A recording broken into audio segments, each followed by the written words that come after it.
In today's video, I'm going to teach you how to find product and shop reviews and locate your purchases and reviews page so you can access your own reviews with confidence. We'll walk through the exact screens you'll see, and I'll point out what to look for, keeping everything simple and clear. Start by opening the product you want to add a review for. Click on that product to go to its detail page.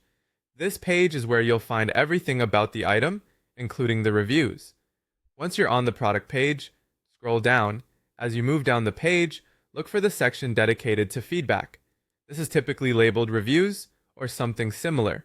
Click into that section. Here you'll see reviews specifically for this item, which can help you understand other buyers' experiences. You'll also notice a section that shows reviews for this shop overall, giving you a broader sense of the seller's reputation across all their products.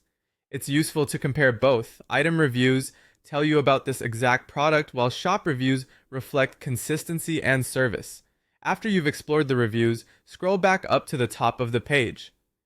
Now look for your profile icon, usually found in the upper corner of the screen.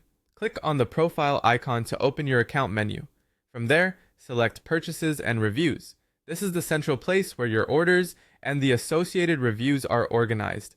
Give the page a moment to load. Depending on your connection and the number of orders you have, this may take a few seconds. In this example, there are no purchases displayed, so the list is empty. If you see the same, don't worry. That simply means there aren't any orders tied to this account yet. If you do have purchases, you'll see a list of your orders. Find the order for the product you were just viewing or any item you want to check. Locate the review entry attached to that order and click on it. That will open the review details for that purchase, where you can view what's already there or proceed as needed according to what's available on the page.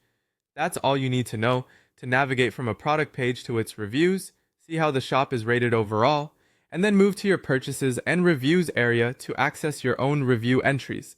Follow these steps in order, and you'll always know where to look and what to click. Thanks for watching, and feel free to replay